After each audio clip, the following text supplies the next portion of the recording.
Crímenes imperfectos, Estados Unidos. En una pequeña ciudad de Texas, una querida abuela muere a manos de un cruel asesino. Parecía que alguien había intentado cortarle el dedo o conseguir así algo que llevaba en el dedo.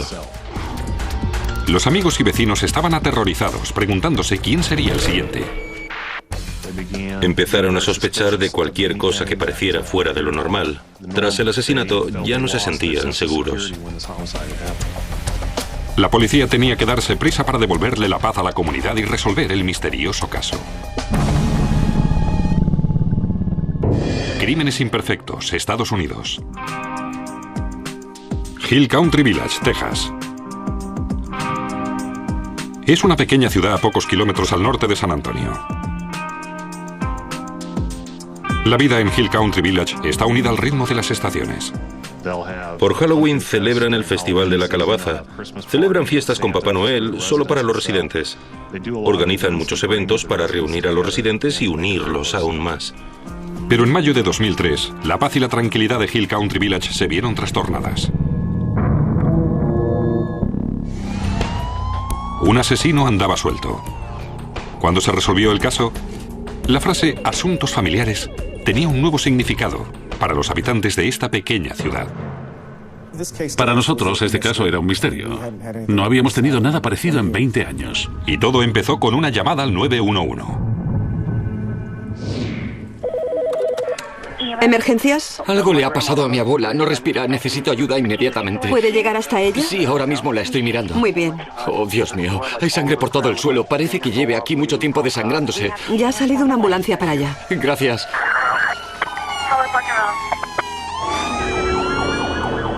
El inspector Gene Fox acudió al lugar de los hechos para investigar. Recibimos una llamada para ayudar a los bomberos y al servicio de ambulancias que debían atender a una persona mayor herida. Quien había llamado había dicho que una mujer de 60 y pico años había caído. Se había golpeado la cabeza. Nos llamaron por una caída, pero creo que deberías verla. Bien, vamos a ver. Al entrar en la casa vi a una anciana sentada en un sillón, con la cabeza caída hacia atrás, con una gran toalla sobre la cara, sangre en la cara y un charco de sangre detrás de ella. ¿Así la encontrasteis? Sí, así mismo. Al inspector Fox le bastó una rápida mirada a la escena del crimen para saber que lo que habían dicho al 911 no era cierto. La víctima no había caído golpeándose la cabeza. Le habían disparado en la parte posterior de la cabeza y la bala había salido por el lagrimal del ojo. Los veteranos investigadores dedujeron que la bala había sido disparada con un rifle del calibre 22. Era muy raro que la víctima siguiera sentada en el sillón cuando parecía que le habían disparado. Pero la herida de bala que había matado a la víctima no era la única herida que vieron los investigadores. Al examinar de cerca su mano izquierda, parecía que alguien había intentado cortarle el dedo o conseguir así algo que llevaba en el dedo. La víctima era Edith Camp, de 69 años. Mi madre nació en Frankfurt, Alemania, el 8 de diciembre de 1934. El hijo de Edith dijo que su madre era como el pegamento que mantenía unida a su extensa familia. Nos crió a nosotros, se preocupó de que fuéramos al colegio, nos cuidó, nos alimentó, se cuidaba de la casa. Era una madre que cuidaba de su casa. Edith Camp estaba muy ocupada cuidando de la casa y educando a sus hijos. Pero cuando su marido falleció, Edith tuvo que ponerse a trabajar, ocupándose de la casa de empeño de la familia. A mi madre le encantaba trabajar en la casa de empeño. Mi madre se desvivía por tratar a la gente de forma justa, ayudarles como podía. Las casas de empeño fueron prosperando, y con ellas, la familia. Pero para Edith, sus clientes eran más como amigos, como de la familia. Donde quiera que fuera, todo el mundo la conocía. Hablaban con ella. Se sentaba con la gente y charlaba. Trataba a todo el mundo como si fueran de la familia. Era única. Era una madre que incluso hoy la seguimos echando de menos. Madre, abuela y propietaria de un negocio familiar. ¿Quién querría matar a una mujer tan querida por todos aquellos que la conocían? Sí, en este momento estamos en la escena del crimen. La policía registró la escena del crimen en busca de cualquier pista que les llevara hasta el asesino. En base a lo que observé en la escena del crimen, pensé en la posibilidad de un robo que hubiera salido mal y a la víctima le dispararan durante el robo. Hay que tener cuidado dónde pisamos, ¿de acuerdo? Pero el asesino saldría corriendo tras el asesinato. Todo lo de valor seguía en la casa. No se habían llevado nada de valor, ni objetos personales, televisores, armas. Todo seguía en la casa. Un asesinato estilo ejecución. Un supuesto robo. Y prácticamente le habían cortado un dedo a la víctima. La policía tenía que resolver un extraño crimen y el tiempo jugaba en su contra. Como en toda investigación, la policía empezó hablando con la persona que había encontrado a la víctima. Y Edith, que normalmente estaba acompañada de alguien de la familia, fue encontrada por su nieto. Siempre consideras a la persona que informa de un delito como un potencial sospechoso. Muchas veces, en la escena del crimen, la persona que ha llamado intenta distanciarse. Y si es el asesino... Hola. Hola. Inspector Fox. Al llamar, lo que pretende es convertirse en testigo y no sospechoso. Interrogaron al nieto de Edith Camp sobre dónde se encontraba las horas previas al asesinato y por qué había ido a casa de su abuela. Así que sobre las 9 de la noche de ayer. Sí. Se mostró dispuesto a colaborar y atendió a todas las peticiones que le hicimos. Nos dejó ver su ropa, registrar su vehículo, fue de gran ayuda. No mostró ningún indicio de que mintiera o pretendiera engañarnos. El nieto de Edith Camp dijo que visitaba a su abuela casi todos los días. No tenía ni idea de quién querría hacerle daño. Tras el interrogatorio inicial al nieto, pudimos eliminarlo como sospechoso del asesinato. Los investigadores no tenían ningún sospechoso y en las primeras horas de la investigación no habían obtenido nada. El asesino podía estar en cualquier parte. Los habitantes de Hill Country Village estaban preocupados. Empezaron a cerrar las puertas, a sospechar de cualquier cosa que pareciera fuera de lo normal. Tras el asesinato, ya no se sentían seguros en sus casas. La policía creía que Edith Camp había muerto en un robo que había salido mal, pero no sabían qué quería robar el asesino. Inspector Fox. Hasta que Edward, el hijo de Edith Camp, llamó a comisaría y dijo saber qué quería el asesino. Camp les dijo a los inspectores que faltaba un anillo con un diamante de 5 quilates. Ese anillo se lo había regalado mi padre en un aniversario de su boda. Nunca se lo quitaba. Incluso nos decía, nunca me quitaré este anillo del dedo. Eso indica cuánto significaba para ella. De pronto, la herida en el dedo anular de Edith Camp tenía sentido. Había jurado que nunca se quitaría el anillo con el diamante, pero el asesino tenía otras ideas. ¿El anillo desaparecido podría llevar a la policía hasta el asesino?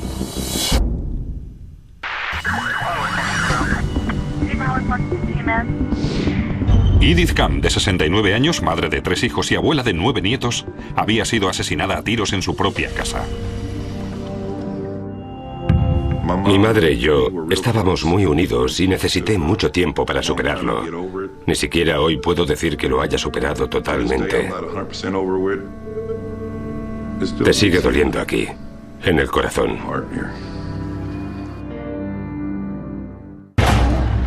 La policía creía que el asesino quería robar el anillo con un diamante de 5 quilates. El asesino utilizó un cuchillo para quitarle el anillo del dedo de Edith. Una vez los habitantes de la ciudad en la que vivía Edith se enteraron, no pudieron evitar sentirse atemorizados. La gente cerraba la puerta, bajaban el seguro de los coches, hacían todo lo que podían. Mantenían los ojos bien abiertos y no dejaban de vigilar. La policía empezó su investigación buscando el desaparecido anillo con el diamante de 5 quilates. El anillo que le quitaron a la víctima era único. Al principio creíamos que nos resultaría muy fácil localizarlo por el hecho de ser de 5 quilates. Con un anillo de un alto precio en la mano, era muy probable que el asesino estuviera buscando convertirlo en dinero. ¿Y el lugar más probable para esa clase de venta en efectivo? Una casa de empeño. Fuimos a todas las casas de empeño que pudimos localizar. En San Antonio hay una gran cantidad de casas de empeño, tanto si son de empresas conocidas como si son pequeños negocios familiares. El anillo con el diamante de 5 quilates llamaría la atención incluso en las casas de empeño en las que las joyas se intercambian por dinero a cualquier hora del día. ¿Cree que los empleados hablarían de ello? Los investigadores gastaron las suelas de los zapatos visitando las casas de empeño de 3 condados. Tras hablar con los empleados de numerosas casas de empeño durante días y semanas, en busca del anillo con el diamante sin encontrarlo, empezamos a sentirnos frustrados por el hecho de no ser capaces de encontrar ese anillo. El anillo con el diamante de Edith Camp no se encontraba por ninguna parte y el caso podía quedar paralizado. La policía no podía encontrar el anillo, así que decidieron cambiar de marcha y centrarse en los empleados de Edith Camp. Averiguaron que muchas de las personas que habían trabajado en la tienda le guardaban rencor a esta amable abuela. Averiguamos que varios empleados habían sido despedidos por robar objetos de la tienda o por otras razones, pero en cualquier caso estaban descontentos. Empleados descontentos. ¿Pero alguno de ellos lo estaba tanto como para matarla? Evidentemente, si te informan de que hay un ex empleado descontento en un caso así, lo colocas en los primeros lugares de la lista de sospechosos. Uno tras otro hablaron con todos aquellos que pudieran haber tenido un problema con Edith Camp. Los llevamos a comisaría, los interrogamos, hablamos con ellos tanto como pudimos. Pero era un callejón sin salida. Todos ellos tenían coartada. Y no había nada que relacionara a los ex empleados de la casa de empeño con el asesinato. Los investigadores estaban quedando sin pistas y sin tiempo. Nos presionaban los residentes, el ayuntamiento, el alcalde. Todos querían saber qué estaba pasando. Pero había una prueba de la escena del crimen que podría darles una pista sobre la identidad del asesino. La toalla que cubría la cara de Edith Camp. Por regla general, cuando se tapa la cara de la víctima con una toalla, indica que el asesino conocía a la víctima de una u otra forma. Y al cubrirle la cara, se distancia de la víctima al no tener que ver la cara de la persona conocida. Alguien cercano a la víctima que estaría terriblemente avergonzado de lo que había hecho. Tal vez uno de los familiares de Camp. Los investigadores se centraron en los familiares de Edith Camp. Aún no habían eliminado a nadie como sospechoso. A nadie.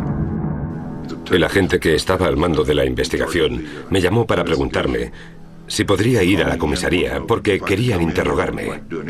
Y yo le dije que por supuesto. Me llevaron a una sala con una cámara de vídeo en la pared y con micrófonos y me dijeron que me sentara en una silla. ¿Estuvo con ella el resto de la noche? Fue como un interrogatorio. ¿Algún miembro de la familia Camp era un asesino a sangre fría? La policía de Hill Country Village, Texas, estaba investigando el asesinato estilo ejecución y el robo de Edith Camp.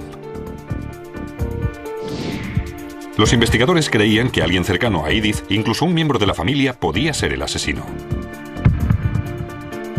Interrogaron a Edward, el hijo de Edith Camp, sobre dónde había estado la noche que asesinaron a su madre. Me llevaron a una sala, me dijeron que me sentara en una silla y me hicieron un montón de preguntas, como cuándo había visto a mi madre por última vez. Tengo que hacerle unas preguntas. Al principio, cuando interrogamos a miembros de la familia, todo el mundo es sospechoso hasta que uno por uno podemos eliminarlos de la lista. Edward Camp le dijo a la policía que estuvo con su madre la noche antes de que fuera encontrada asesinada. Solo les dije que esa fue la última vez que la había visto. Le di un abrazo y ella se fue conduciendo su coche. Mi hijo y yo nos despedimos y volvimos a entrar en casa. ¿Estuvo con ella el resto de la noche? Camp respondió a todas sus preguntas. Y tras unas horas de interrogatorio demostró que era inocente. Creo que el departamento de policía hizo un excelente trabajo y me siento muy orgulloso de la policía de esta zona. Pero los investigadores estaban convencidos de ir por el buen camino. Seguían creyendo que Camp fue asesinada por alguien muy cercano a ella. La pregunta era, ¿quién? Empezaron a preguntar sobre la extensa familia de Edith Camp. Y fue entonces cuando descubrieron que alguien del clan de los Camp se aprovechaba de la naturaleza generosa de esta abuela. Averiguamos que había miembros de la familia que tenían deudas y que de vez en cuando iban a verla para que les ayudara económicamente. Y parecía que uno de los sobrinos de Edith Camp la consideraba como su propia cuenta corriente. Uno de los nombres de los miembros de la familia que no dejaba de sonar era el de Robert Fisher, sobrino de Edith Camp. Robert Fisher tenía 34 años y toda su vida había vivido en San Antonio o muy cerca. Robert Fisher trabajaba de ayudante del encargado en una tienda de Walmart y también tenía un negocio con el que obtenía algunos ingresos. Pero a pesar de los dos empleos, Robert Fisher tenía importantes deudas.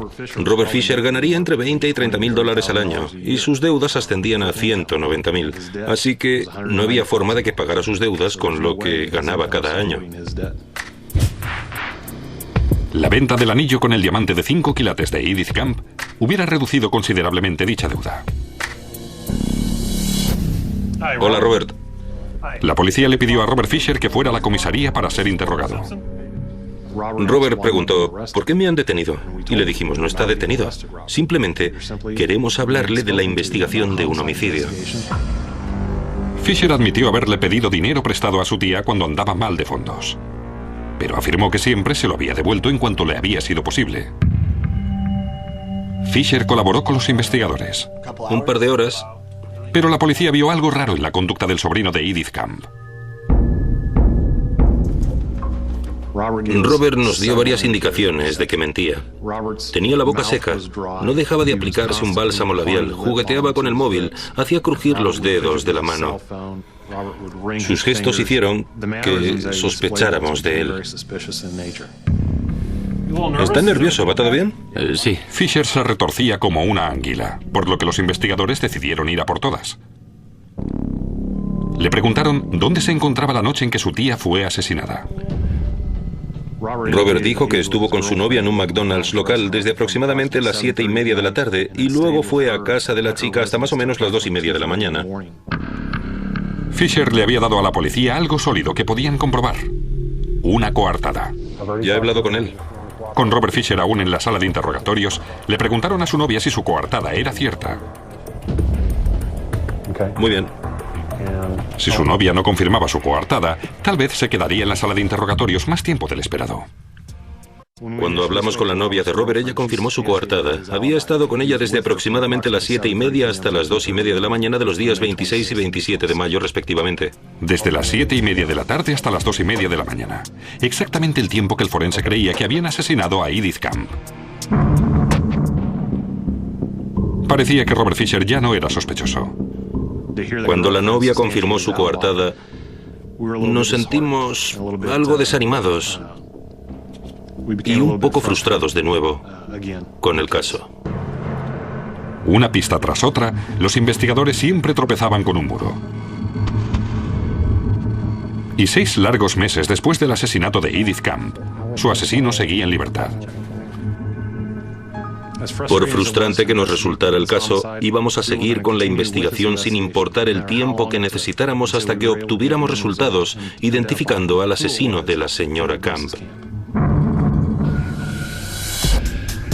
Una semana después, recibieron una llamada inesperada.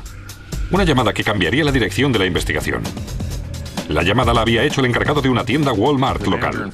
El encargado me dijo que un arma de pequeño calibre había desaparecido, según habían notado al hacer el inventario mensual. El arma desaparecida era un rifle del calibre 22.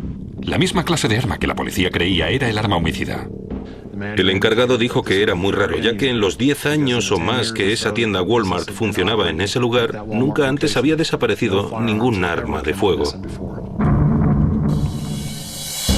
Un arma desaparecida y un nombre conocido.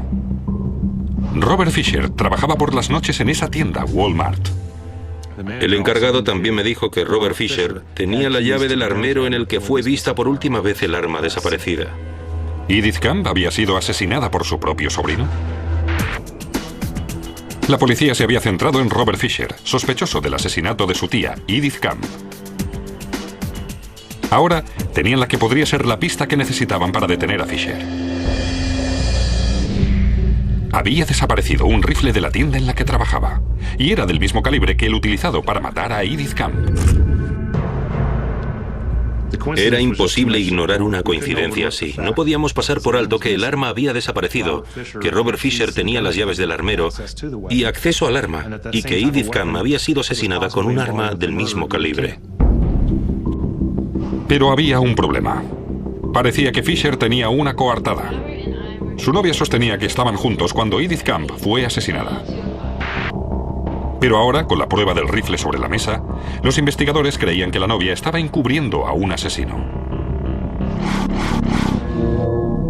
Buscaron una grieta en la coartada de Fisher. Investigamos si Robert había efectuado alguna llamada telefónica en el tiempo en que Edith fue asesinada. Obtuvimos una orden para conseguir el registro de llamadas de su móvil y descubrimos que había hecho 3 llamadas desde poco después de las 10 de la noche. Pero fue la persona con la que habló Fisher la que desmontó su coartada. Las llamadas eran al móvil de su novia. Fisher dijo que estaba con su novia cuando su tía fue asesinada. ¿Por qué llamaba a su novia cuando estaba con ella? Los investigadores volvieron a interrogar a la novia de Fisher y le mostraron las pruebas que tenían en su contra. El dinero que Edith Camp le había prestado, el rifle que había desaparecido de su lugar de trabajo y las llamadas efectuadas desde el móvil. Le dijeron que si no decía la verdad, tendría problemas junto con su novio. Y fue entonces cuando cambió la historia. La novia nos dijo que Robert le había pedido que mintiera y le dijera a la policía que todo ese tiempo había estado con ella. Entonces la novia dijo que había estado con Robert Fisher hasta aproximadamente las 9:30 de la noche, cuando salieron del McDonald's y supuestamente Robert se iba a su casa. Pero en vez de ello, la policía creía que Fisher había ido a casa de su tía. La había matado a sangre fría y le había robado el anillo con el diamante. Con su coartada desmontada, Fisher fue acusado de matar a Edith Camp. ¿Por qué le hizo algo así a su tía después de todo lo que ella había hecho por él? Robert Fisher se declaró no culpable del asesinato. Pero cuando el jurado conoció sus problemas económicos, la historia del rifle desaparecido y la falsa coartada, Fisher fue condenado. El jurado tardó pocas horas en llegar a un veredicto. El veredicto era que Robert Fisher era culpable y fue condenado a 99 años de cárcel por el asesinato de su tía. Que un ser querido para ti sea asesinado por otro miembro de la familia. ¿Por qué alguien de la familia haría algo así? El anillo con el diamante de 5 quilates nunca fue recuperado.